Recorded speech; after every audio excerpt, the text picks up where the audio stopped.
Hey guys, welcome back. We have our next lecture on Latin American revolutions, and this time we are going to be exploring the second half of the Mexican War of Independence. We'll take a look at how the next leader of that revolution steps up after the death of Hidalgo and continues to lead that revolt against Spanish forces. We will end then by taking a look at how Mexico does become fully independent, although that would not end the turbulence of Mexican governance over the next few decades. We would see a number of leaders come and go. But with that being said, let's go ahead and jump into it here. So again, we talked in a previous lecture about how the Mexican Revolution had really, or at least the War of Independence, and not to be confused with the later revolution that will occur, but we talked about how this one was unique because in this situation you had actually a priest that was leading the charge. Before you had, generals and soldiers that had been in charge of these revolutions, but here you had a priest that was leading the charge and had a large number. And it was really more of a social revolution than it was a governmental revolution. He was trying to change the whole class structure and the economic structure of Mexico. A lot different from what we saw in the rest of Latin America. Well, we left off by talking about the death of Hidalgo, but even with his death, the revolution would not stop. So today I want to introduce Jose Maria Morelos. He would live from 1765 to 1850. He was also a priest, and he had actually worked alongside Hidalgo earlier on, but he will pick up Hidalgo's crusade. He becomes kind of a trusted companion, and he is sent to the southern part of Mexico to continue the fight, and so he will do that even after Hidalgo ends up passing away. Now, one unique thing, again, he was a priest, just like Hidalgo was. I think that's an important factor here. Another important factor is his race. He is a mestizo, which is an important group. So far, we've seen a lot of Creole leaders, where people that were born to Spanish parents in the New World. But here we have a mestizo leader, someone born to a European parent alongside a native parent as well. So his ancestors, and it didn't stop there. Some of his ancestors actually included Africans and a number of different races brought together, and kind of very fitting to the story as well. He had actually studied under Hidalgo at one time as a priest. I think I had mentioned that before. He will join up in October of 1810 with Hidalgo's revolution, and he is, as I said, sent south to lead the forces down there.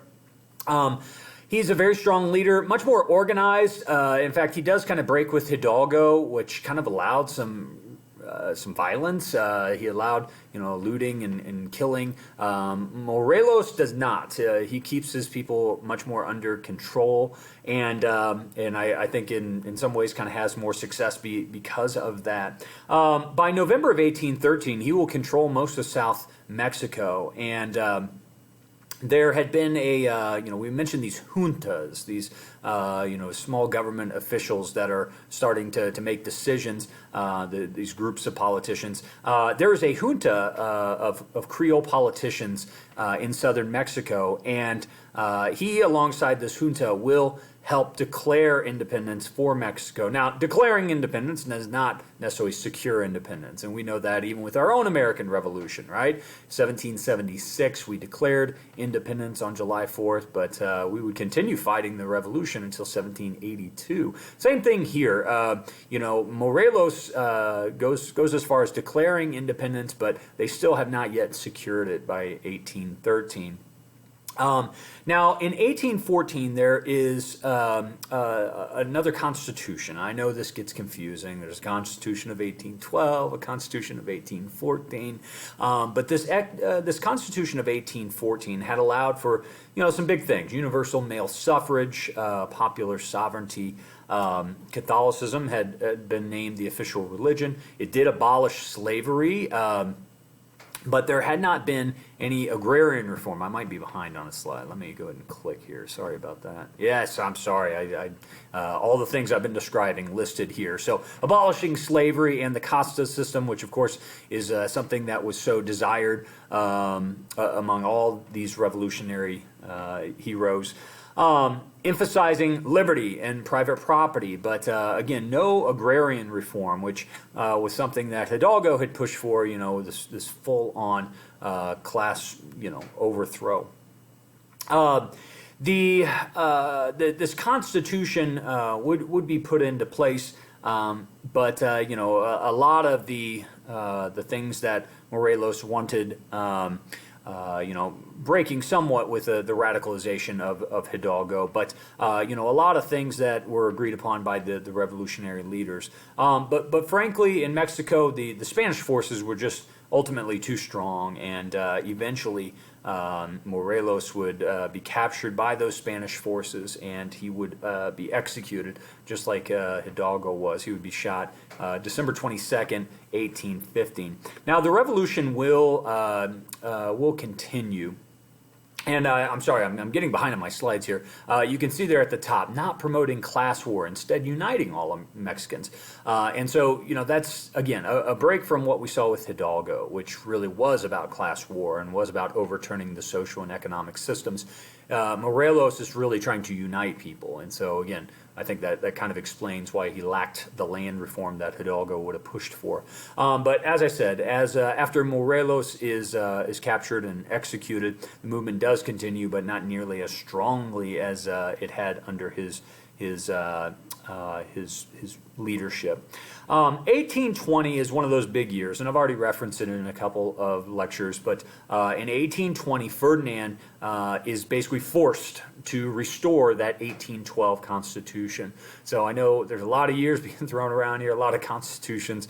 So remember that 1812 Constitution was a very liberal constitution that tried to get rid of absolute monarchy and guarantee a lot of rights Anyways, Ferdinand had initially supported that, but within 2 years had turned against that. Well, this is 6 years after that, and he is now being forced, basically strong-armed, into recognizing that 1812 Constitution once again. So that was a good thing for those people, not only in Spain, but throughout the empire.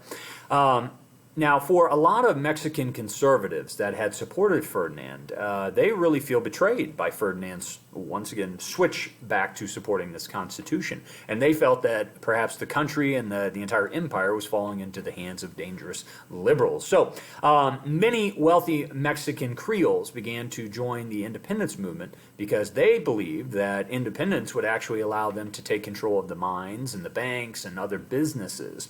So you do have this kind of weird change where conservatives actually start pushing for independence, not something that they wanted before, because they feel betrayed by Ferdinand. Now, of all the Creoles that began to rise up, there was one in particular that began to make a name for himself and would become kind of the main central figure from this point on. Agustin de Iturbide. And I apologize for my of course, horrible pronunciation. My 2 years of Spanish have failed me from high school when I was 16 and didn't care. Agustin de Iturbide. He was a wealthy Creole. He had actually been born in the same city that Morelos and Hidalgo had actually both taught. So there's kind of this weird kind of link between all three of these leaders. At a young age, he had joined the Spanish army and had actually fought against Hidalgo and Morelos. And so kind of, that pre-switch after, before Ferdinand had made that change towards the Constitution. Iturbide had actually been fighting against the revolutions here. But like we've talked about throughout, the Creoles did they faced a lot of discrimination from the upper class, the peninsulares. Excuse me. Woo. Oh, I was going to sneeze. It'll come. He does face that here. He's an excellent commander in the field, but yet that glass ceiling. He's being denied promotions he feels are due him, and so he will end up kind of raising his own army, and he will unite not only the Creole forces that see him as a leader, but also kind of gain the support of those that he had previously been fighting, Hidalgo and Morelos' men. He will unveil a plan in February of 1821 called the Plan of Iguala, or the Plan of the Three Guarantees, which seems to have something for really every Mexican citizen. It's he will, in fact, call his army the Army of the Three Guarantees. And those three guarantees, simply put, religion, independence, and unity. A quick breakdown of those. Religion. What the Plan of Iguala does is it does establish Catholicism, Roman Catholicism, as the official Mexican religion. He believed that Roman Catholicism should be supported by the government, that the rights and property of the clergy should be preserved and secured. So there's a role of the government in preserving religion in Mexico, and most citizens agreed with that. Number two, the idea of independence. He believed that, of course, Mexico should be independent. He supported establishing a constitutional monarchy, preferable under monarchy, and a lot of concern about democracy in Latin America. He said that at first the crown should be offered to Spain as long as they were willing to recognize the rights of Mexican individuals. But if it's refused, he said, go down the ladder. Let's see if we can find a nice prince that can want to take on that role, and even looking towards maybe other families, other European royal families. If they accepted, he said that they should reside in Mexico. We don't want a leader, thousands of miles away in Europe. He said that, they do need to come here, and they do need to live in Mexico. And then finally, unity. He said, we need full social equality for all. And this is where he really got the support of the lower classes. He will abolish the casta system. He abolishes those legal distinctions of race and caste. And he appeals to the wealthy Creoles as well because, again, he's a Creole. That glass ceiling had kept him from achieving his goals, and a lot of Creoles felt like that as well. He abolishes those special privileges that Peninsulares had, especially in the high government positions, high religious positions as well. And so, he's saying that whether you were born in America or Europe, you will have the same rights and privileges in Mexico. And a lot of people supported that. By September of 1821, his Army of the Three Guarantees has had enough success that he enters Mexico City with the full support of the people there. Triumphantly, he enters Mexico City. And really, it had taken him less than a year to conquer the entire country away from royalist forces still supporting Ferdinand and against independence. Hidalgo and Morelos had fought for 11 years and had not been able to gain this. But Iturbide is, much more organized, has the military experience that those other two men lacked. Right away he gets set to work. So, like I said, September of 1821, we see him enter Mexico City. Immediately he will create a junta to set up a new government. But this is where he starts to stumble a little bit, and I wish I could say everyone would live happily ever after, but he had a lot of principles. He tried to put in these three guarantees, but he does start to kind of betray, especially that equality piece, because the juntas are primarily filled by, I guess, the Creoles. He's not really getting everyone. So again, they're fearful of democracy, but at the same time, every time they turn to a strong authoritarian leader, the people in the lower sections of society often feel betrayed, and that's pretty much true throughout history. Anyways, he creates these juntas primarily run by Creoles to set up the government, and eventually, the underclass, they do feel like they're not being represented. So anyways, eventually a government's set up, a Congress is set up to represent the people in Mexico, and they try to limit his power, Agustin de Iturbide's power, and he will begin to push back against that. And in fact, he goes as far as pulling a Napoleon and crowning himself emperor. He takes on the name Augustine the First, the emperor of Mexico. So he goes full authoritarian by this point. And by the end of 1822, he will disband Congress. And that's when the people really begin to be upset. By the end of that year, the people will rebel against him in Mexico. And, a lot of people, in particular the Republicans that had sided with Iturbide, saying we need to set up a republic, but yet, once this man, wins the independence, really kind of turns against those ideas. And so eventually, the Congress had turned against him. And in fact, I didn't even mention it, but there was this crazy plot to actually kidnap him and his family and install kind of their own junta. The Republicans wanted to do that. And once he found out about that, that is what led to the disbanding of that Congress. So there was kind of a crazy kidnapping plot that was spoiled. With this internal turmoil within the government, Iturbide might be the leader of Mexico at this point, but for a nation to be economically successful, you have to be willing to work with outside countries internationally, even by this point, 1823. And frankly, with all that internal turmoil, and people still question whether Iturbide has full control of his country, and so they're really kind of economic ties that get broken with Europe. Europe is not recognizing Mexico as being independent, and so he's losing his grip on the people of Mexico because economically they're starting to decline because of no trade, and so one thing he does is he actually decreases the taxes, which always sounds great. Nobody likes paying taxes, of course.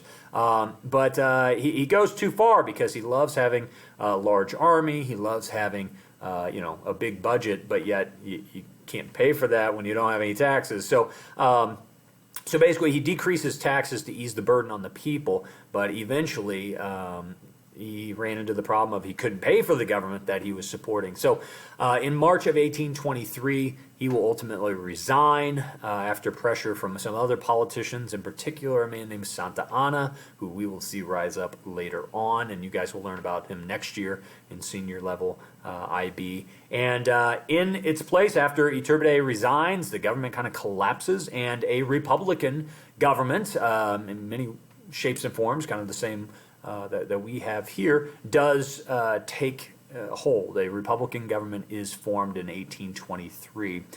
Iturbide is not going to give up, though, even though he resigns, kind of gets kicked out. He is exiled to Italy. They force him to leave. But kind of the old Napoleon maneuver here, 1824, he shows back up on the shores of Mexico and is planning his takeover when basically they say, hey man, you can't do this, and they end up capturing him and trying to lead an insurrection, and they end up executing him. I don't know, he had a great situation. He had exiled to Italy. I mean, Italy's great. He even was getting a pension from the Mexican government, and blew it all to try and take over as supreme leader once again, and paid for it with his life.